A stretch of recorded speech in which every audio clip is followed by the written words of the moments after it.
¿Qué tal? Bienvenidos sean todos al seminario en línea BEPS, los impuestos y la creación de valor. Mi nombre es Cristian Vázquez y estaré con ustedes a lo largo de todo este evento. En lo que todos los asistentes logran conectarse a la transmisión, déjenme recordarles que me pueden seguir en cristianvazquez.net, donde encontrarán contenidos técnicos y contenidos de actualidad que seguramente les ayudarán a darle seguimiento a esta loca economía y a este loco mundo que se mueven a un ritmo vertiginoso en este siglo XXI.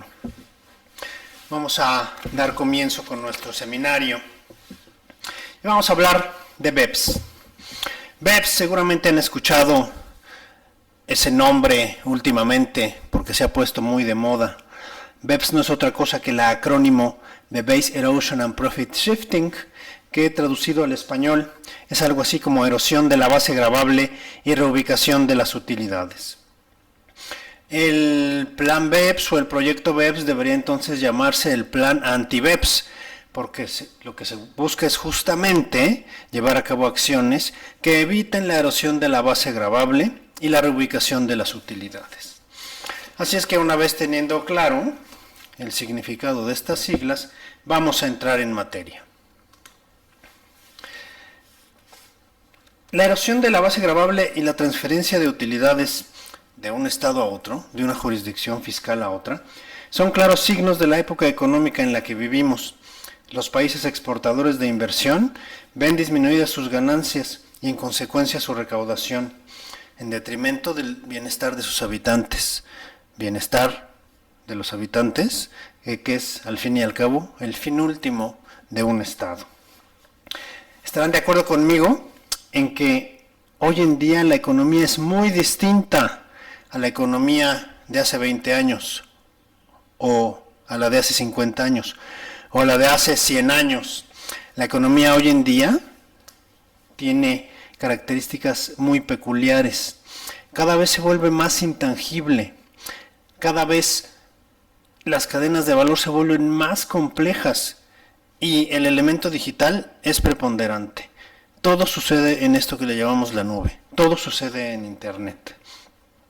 Estarán de acuerdo conmigo, como acabo de decir, que los estados se ven amenazados por planeaciones fiscales agresivas de los grupos multinacionales, que dan lugar a la erosión de la base gravable y a la reubicación de las utilidades. El grupo de los 20, este grupo de países ricos, por decirlo así, o por decirlo más propiamente, este grupo de países industrializados y algunas economías emergentes, se encuentra muy preocupado por estas nuevas circunstancias y le encarga a la OCDE estudiar el tema, y no solo eso, sino que le encarga traer a la mesa soluciones para evitar los perjuicios de estas planeaciones fiscales agresivas. Es en julio de 2013 cuando la OCDE presenta por primera vez un documento que se conoció en su momento como Plan de Acción para evitar la erosión de las bases gravables y la reubicación de utilidades, conocido ya ahora por todos como el Plan de Acción BEPS. ¿Qué es BEPS? BEPS es un muy ambicioso proyecto que busca de alguna manera reparar, por no decir refundar, el sistema fiscal internacional, por cuyos resquicios se rompe el equilibrio y se afecta a las economías de los países. Vamos a regresarnos un poquito en el tiempo. Vamos a irnos aproximadamente hace 100 años para entender dónde están los orígenes de la economía globalizada y dónde están los orígenes de todos estos conceptos de comercio internacional y de convenios para evitar la doble tributación. Esto sucede más o menos al final de la Primera Guerra Mundial. Una de las consecuencias económicas de la paz, como diría Maynard Keynes, una vez terminada la Primera Guerra Mundial, fue la firma del Tratado de Versalles. Junto con este nace la Sociedad de las Naciones, también conocida como la Liga de las Naciones, que tenía algunas encomiendas. Una muy importante era eliminar de inmediato todas las barreras económicas y establecer una igualdad de condiciones comerciales entre todas las naciones adheridas a la paz. Con este objeto, la Sociedad de las Naciones instruye a su comité financiero, entre otras cosas, preparar un estudio sobre los aspectos económicos de la doble tributación. Es entre 1923 y 1927 cuando el comité financiero, con ayuda de distintos grupos de expertos, elaboró los primeros convenios bilaterales para evitar la doble tributación en materia de impuestos directos.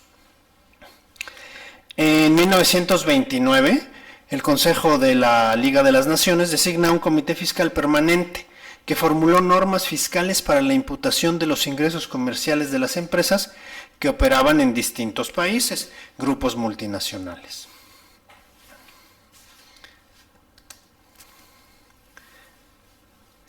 En 1943, tras la Gran Depresión y con la Segunda Guerra Mundial presente, se da la segunda conferencia tributaria regional, curiosamente ocurrida en México, donde se aprueba un modelo convenio bilateral para evitar la doble tributación sobre la renta, así como un modelo convenio bilateral para evitar la doble tributación de sucesiones y otro de ayuda recíproca en materia de aplicación y cobranza de los impuestos directos, así como un protocolo de actuación. En 1954 se forma la OCEE, la Organización para la Cooperación Económica Europea, que había sido formada, por cierto, 6 años antes, a partir del Plan Marshall, o mejor dicho, para dirigir el Plan Marshall, este ambicioso programa de recuperación europea tras la guerra. Esta organización toma las funciones del Comité Fiscal de la Liga de las Naciones. En 1961, este organismo se transforma en lo que hoy conocemos todos como la OCDE, la Organización para la Cooperación y el Desarrollo Económicos. Ya como OCDE, el organismo da a conocer en 1977 el modelo convenio que hasta la fecha utilizan los estados para formular sus acuerdos tributarios bilaterales. Ese es el siglo pasado, el convulso siglo XX. En medio de dos grandes guerras, el mundo se tiene que reacomodar y tiene que revivir sus relaciones económicas para seguir creando valor, para seguir creando bienestar para sus habitantes. Llegamos así al siglo XXI. El siglo XXI es un siglo muy peculiar. Si bien subsisten todas las instituciones económicas y políticas provenientes del siglo XX, la economía en este siglo ya no es lo mismo. El nuevo siglo ha estado marcado por la digitalización, la tecnología y por el Internet. Además, es muy cierto que vivimos en una era donde la información y la mente de obra son los nuevos factores de la producción. Jeremy Rifkin decía que en este siglo se daría la tercera revolución industrial, basada en estos nuevos factores. Vivimos también en un siglo donde las cadenas de valor son complejas y muchas veces son virtuales. Las cadenas de valor de un producto que, como ya dijimos, cada vez tiene componentes más intangibles que tangibles, se da a lo largo de todo el orbe, en distintos estados, en distintos lugares, y muchas veces se da en lugares virtuales, se da en este concepto de la nube, lugares que ni siquiera corresponden a una ubicación geográfica. Si bien el siglo XXI goza de todos estos grandes cambios que vemos con asombro día con día, no ha estado exento de crisis. En realidad ha tenido muchas dificultades. Si recordamos, el siglo empezó con los ataques terroristas a Estados Unidos en el 2001. Se dio la guerra de Afganistán y la guerra de Irak. Se dieron los movimientos de la primavera árabe. Y en 2008, ¿quién no lo recuerda? Se da la gran crisis mundial, solo por citar algunos ejemplos. Si el siglo XX fue convulso, el siglo XXI no lo ha sido menos y apenas llevamos 17 años. Es justo en un contexto de crisis crediticia, hipotecaria y de confianza en los mercados,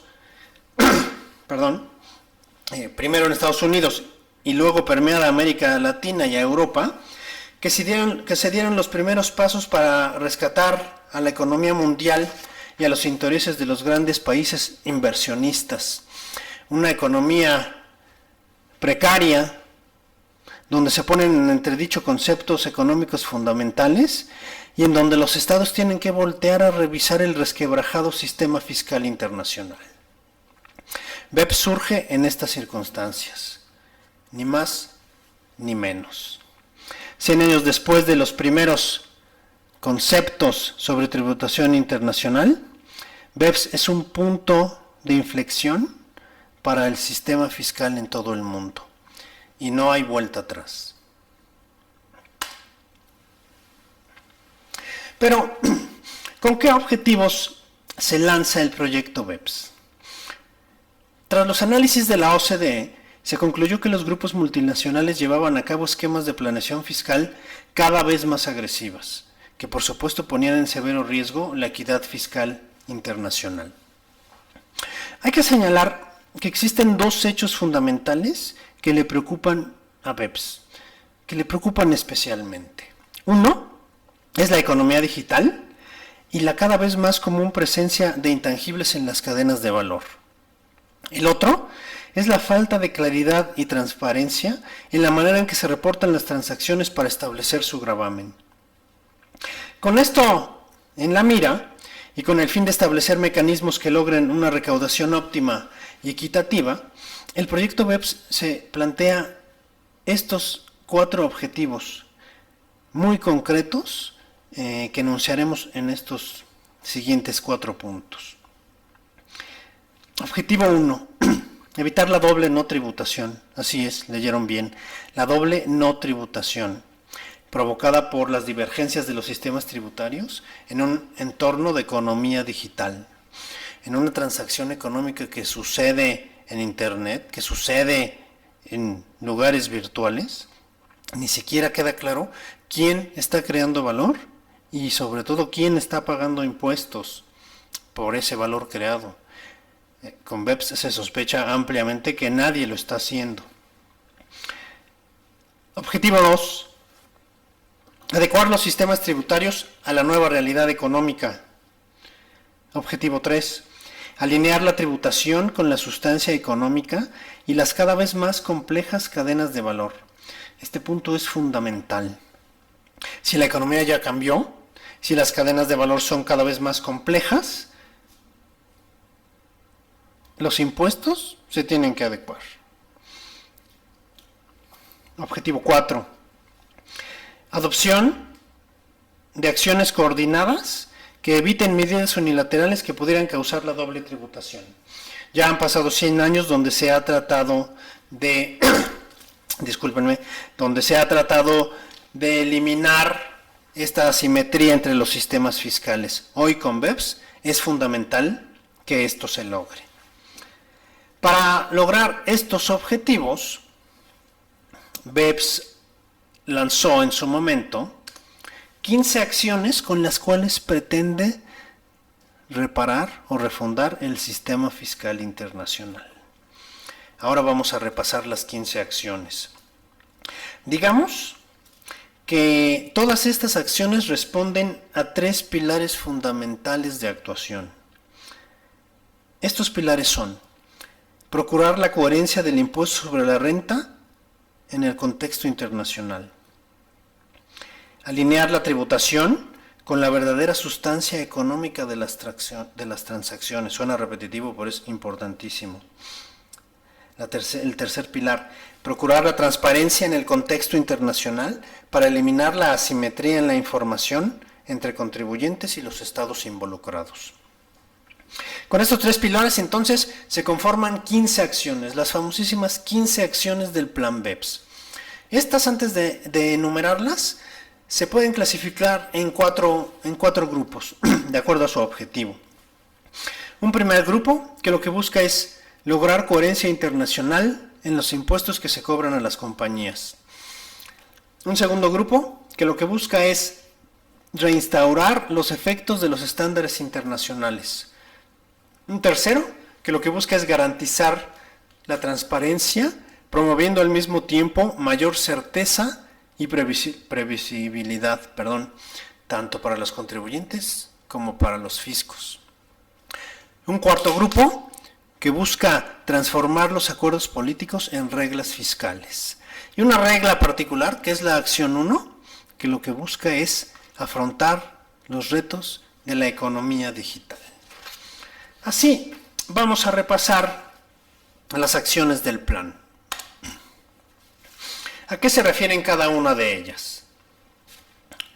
La acción 1 dice, abordar los retos de la economía digital para la imposición.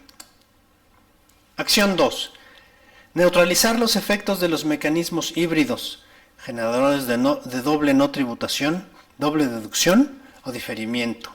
Eso tiene que ver con la asimetría en los sistemas fiscales. Acción 3, realizar recomendaciones sobre el diseño de normas de transparencia fiscal internacional. Subrayo, transparencia. Es un concepto fundamental en BEPS. Acción 4, limitar la erosión de la base gravable por vía de deducción de intereses y otros pagos financieros. Práctica muy común en nuestra economía actual. Acción 5, combatir las prácticas tributarias nocivas, teniendo en cuenta la transparencia y la sustancia. Acción 6, impedir la utilización abusiva de los convenios, no abusar a partir de los clausulados, ni los contribuyentes ni los fiscos. Acción 7, impedir la elusión artificiosa del estatuto que define un establecimiento permanente, debido a los beneficios que puede tener un establecimiento permanente en los distintos estados. Se podrían dar figuras de simulación o de elusión, como lo dice esta acción. Acción 8, evitar el uso indebido del principio arm's length en el tratamiento de activos intangibles. Principio arm's length, principio fundamental en precios de transferencia. Acción 9, evitar el uso indebido del principio arm's length en el tratamiento de riesgos y capital. Segunda acción que se refiere a precios de transferencia. Acción 10, evitar el uso indebido del principio arm's length en el tratamiento de otras operaciones de riesgo. También tiene que ver con precios de transferencia. Acción 11, establecer metodologías para recopilar y analizar datos sobre la erosión de la base gravable y el traslado de beneficios y acciones para combatirlas. Tiene que ver con la transferencia y con obtener información de las transacciones. Acción 12. Exigir a los contribuyentes que revelen sus mecanismos de planeación fiscal agresiva. Acción 13. Reexaminar la documentación sobre precios de transferencia. Transparencia sobre los precios de transferencia. Vamos a dedicarle un buen rato a esta acción. Acción 14. Hacer más efectivos los mecanismos de resolución de controversias en el marco de los convenios y a partir de la existencia de controversias, cómo se resuelven de una manera más eficiente o menos dolorosa, por decirlo así. La acción 15, desarrollar un instrumento multilateral para modificar tratados fiscales. Los convenios multilaterales, los convenios para evitar la doble tributación, que como ya dijimos, tienen sus orígenes en el siglo pasado y cuando muchos son de 1977, las últimas versiones, necesitan una buena refrescada. Lo que intenta esta acción es generar un instrumento que nos permita o modificarlos, o reemplazarlos, o refrescarlos. Esas son las 15 acciones de BEPS. Y como lo hice notar, mientras iba enumerándolas, hay unas primeras o un primer grupo de 3 acciones que tienen que ver con precios de transferencia, que lo que buscan es alinear los precios de transferencia a la creación de valor. O, mejor dicho, alinear los impuestos a los precios de transferencia y a la creación de valor. Estas tres acciones entonces son la acción 8, que se refiere a los intangibles, la acción 9, que se refiere a la transferencia de riesgos, y la acción 10, que se refiere a los servicios de bajo valor. ¿Ok? La acción 8 se refiere a los activos intangibles. Lo que busca es definir claramente lo que es un activo intangible y establecer metodologías que asignen los beneficios derivados de este de acuerdo con las funciones, activos y riesgos de cada una de las partes relacionadas en la cadena de valor. Los beneficios del intangible no deben asignarse únicamente a quien lo registró contablemente, sino a quienes lo crearon, desarrollaron, mantuvieron y explotaron a lo largo de la cadena de valor. La acción 9 tiene el enfoque puesto en el análisis de la asignación de riesgos. Los beneficios asignados a cada una de las partes deben ser congruentes con los riesgos asumidos. La transferencia de riesgos excesivos, por ejemplo, grandes capitales, para entonces transferir beneficios a otros miembros de un grupo transnacional, es considerada una práctica tributaria nociva. No es posible que una parte relacionada de tamaño muy pequeño tenga acceso a capitales grandísimos solo porque tiene el respaldo de un grupo transnacional. Los capitales asignados tendrían que ver con su capacidad de generar valor, con sus ingresos y con su tamaño a fin de cuentas. La acción 10, que se refiere a otras transacciones de riesgos, o por decirlo de una manera más simple, a la prestación de servicios de bajo valor, que lo que busca es evitar que se presten servicios intercompañías que no tengan ningún valor, que no impliquen ningún riesgo y que solo sirvan para erosionar la base gravable. Como consecuencia de estas tres acciones que les menciono, las directrices de la OCDE en materia de precios de transferencia ya han sufrido algunas modificaciones. En su capítulo 1, en su sección D, que se llama Guía para la aplicación del principio de plena competencia, se agregaron tres secciones: la sección D6, la D7 y la D8.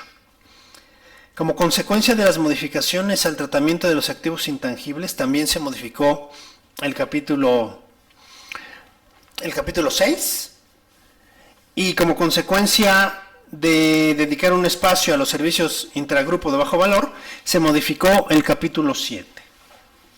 Vamos a revisar qué implicaciones tienen estas modificaciones a las directrices.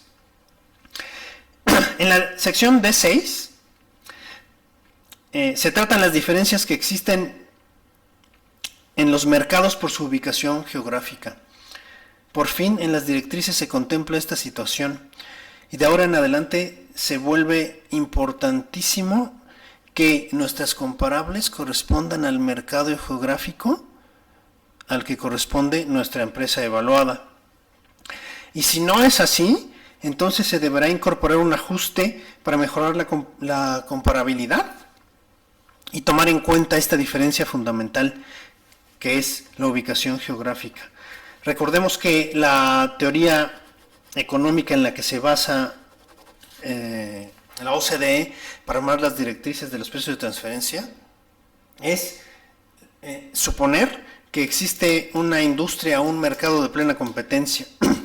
En plena competencia, las empresas son idénticas en muchas cosas, en el producto que venden, en sus curvas de costos, en su función producción, en su ubicación geográfica, por supuesto, e incluso en sus, vamos a decirlo así, sus capacidades administrativas.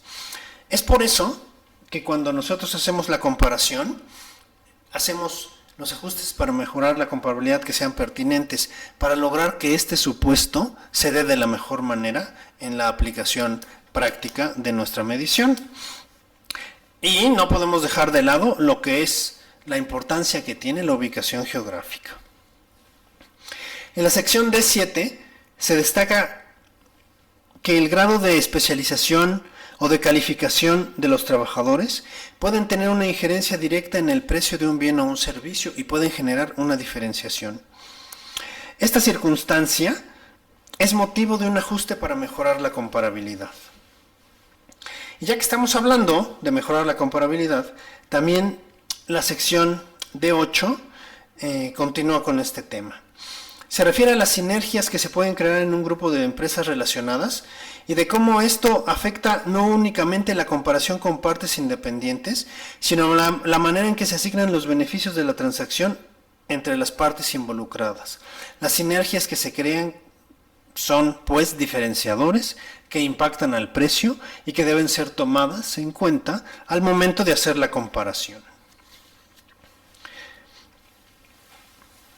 El capítulo 7, como ya les mencionaba, se modifica en virtud de la nueva concepción de los intangibles. En este capítulo se intenta definir de manera precisa lo que es un activo intangible, así como una categorización que permita identificarlos fácilmente. Describe algunos ejemplos como las patentes, el know-how, los secretos comerciales, las marcas, los nombres comerciales, los derechos, etcétera, etcétera. Es en este capítulo donde se aclara puntualmente que los beneficios del intangible no se deben asignar únicamente a la entidad que lo registra contablemente, sino a todas aquellas que intervengan en el desarrollo, la mejora, el mantenimiento, la protección y la explotación del intangible de conformidad con las funciones, activos y riesgos en la cadena de valor. Perdón. El hecho de que la transacción evaluada considere en menor o mayor medida un intangible hace necesario que se consideren los ajustes para mejorar la comparabilidad. La manera en que afecta cada intangible al precio y en última instancia a la manera en que se distribuyen los beneficios es muy particular y de ninguna manera se debe estandarizar para efectos de comparar la transacción. Dada la existencia de los intangibles, entonces, se vuelve fundamental cómo se crea el valor. Se vuelve importante la comparación con nuestras empresas comparables y se vuelve fundamental hacer un análisis económico mucho más profundo. Si bien hay ajustes para mejorar la comparabilidad que son, digámoslo así, estándar y que incluso algunos proveedores de bases de datos incluyen algoritmos para hacerlos de manera automatizada, con estas consideraciones tendremos que tener mucho más cuidado en estos ajustes que incorporen a los intangibles. De la mano de los intangibles también se habla en este capítulo de los acuerdos de reparto de costos y de cómo a partir de la participación en el acuerdo de reparto se deben redistribuir las utilidades. Este tema de los intangibles le pega directamente a lo que son los métodos de partición de utilidades y más específicamente al método de partición residual de utilidades. Así es que en algún momento veremos cambios al desarrollo y a la implementación de este método. Y finalmente, en la revisión del capítulo 7, se introduce el concepto de servicios de bajo valor y se discute cómo establecer una remuneración que cumpla con el principio de plena competencia. ¿Qué es un servicio de bajo valor? Pues es aquel que tiene una naturaleza de apoyo, que no es parte del negocio central del grupo, que no requiere el uso de un intangible y pagar pronto, que no implica ni un riesgo para el proveedor ni un beneficio para la entidad que recibe el servicio y que solo se lleva a cabo para erosionar la base gravable. Hay que estar atentos, estas modificaciones a las directrices ya están hechas, por lo tanto ya deben formar parte de nuestra aplicación cuando hacemos nuestros análisis de precios de transferencia.